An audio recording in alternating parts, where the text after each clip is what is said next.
Hi, I'm Nikki at Monarch Herbs, and I'm here today to do a vinegar tincture.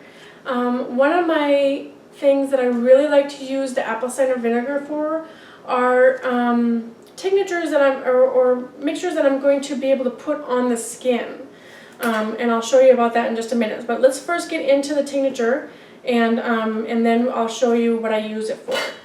So today what I'm going to be using is I'm going to be doing a plantain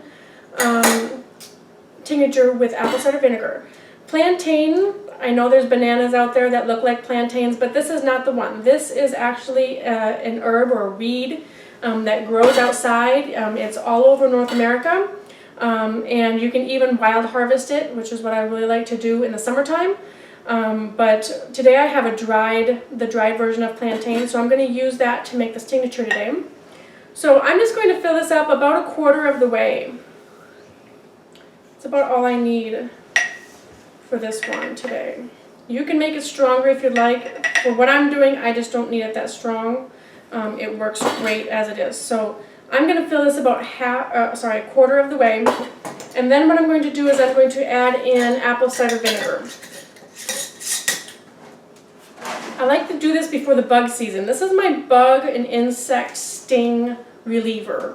And so I like to do this in the spring, right before all the bugs come out, and then this will last me probably through the summertime for all of the bug stings, you know, whether it be bee stings, wasp stings, fire ant stings, scorpion stings, works great for all of them. So I'm just going to add in the apple cider vinegar, and what I would do is put the top on. I'm going to use the other one that I have here because it is the same thing as plantain, so I'm just going to put the top on this one.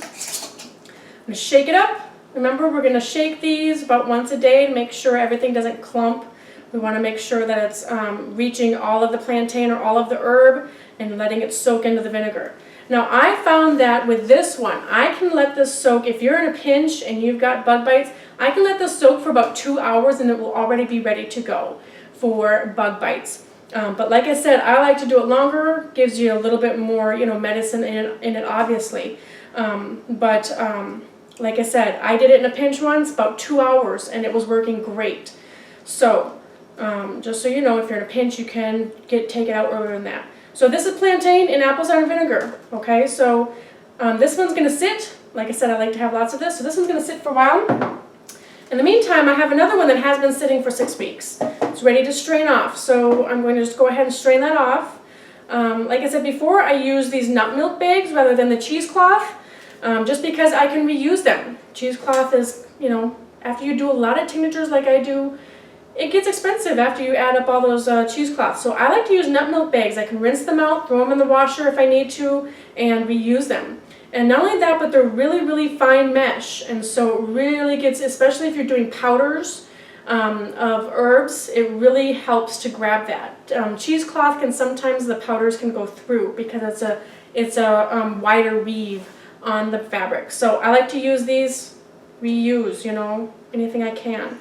So I'm just going to pour this in here, strain this out,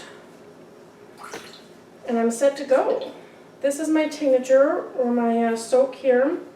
Now, what I like to do with this is I like to put it into a squirt bottle that I can take with me in a first aid kit to the park. With the kids. So that works great for this. So I'm going to use, you know, you see these toiletry bottles, Target, Walmart, wherever you shop, you know, they pop open, you can squeeze it on there, it works great. So this one I'm refilling because mine was out and I'm ready for a new season. So I'm going to fill this up. I've just got a smaller strainer here. I can go ahead and pour that in.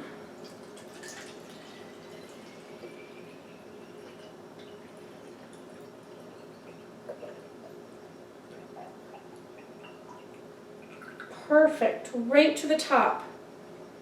That is fabulous. All right, so I am set to go with this.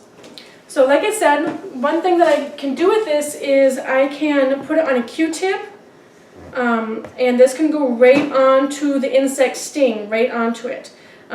So what this is, the plantain is very much an anti-inflammatory. It also draws the insect venom or sting out.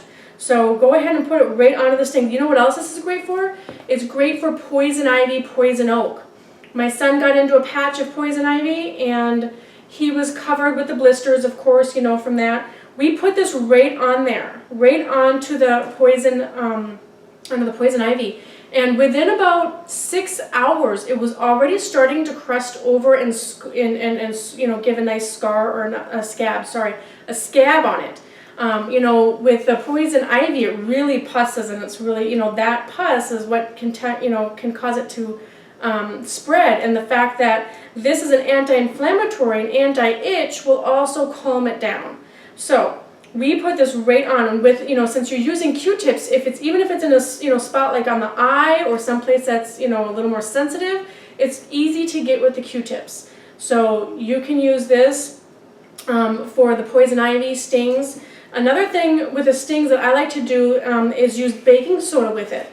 So for example, if this is my son's, you know, hand here, what I can do here is I can put it right on, I put it right onto the sting, and then I put a little bit of the vinegar on it. And it's just like, remember vinegar, baking soda? Remember back in the days making volcanoes? But that is what draws out. So what I would do is do this and put a Band-Aid over it right away. Let it sit. Let it sit for about 2 hours. 2 hours, you come back and take off the Band-Aid and it is gone. You will see the little dot of where, you know, they stung you, but the inflammation will be gone. There may still be a little bit of pain, you know, from it for the next day or so, but it's gone. It's done. You know, you're not blowing up, and which is incredible because my sons were actually in the emergency room with fire ant bites and stings. So the fact that now I can just go ahead and put this on, put on a little bit of vinegar, put a Band-Aid over it, let it sit for 2 hours, and it's done. It's a done deal. No more emergency rooms for me. So I still carry an EpiPen just in case, but I've never needed to use it using this method with the plantain and the apple cider vinegar. So this is how you make a vinegar tincture. I hope that this helps you, and we'll see you soon on Monarch Herbs. Thanks.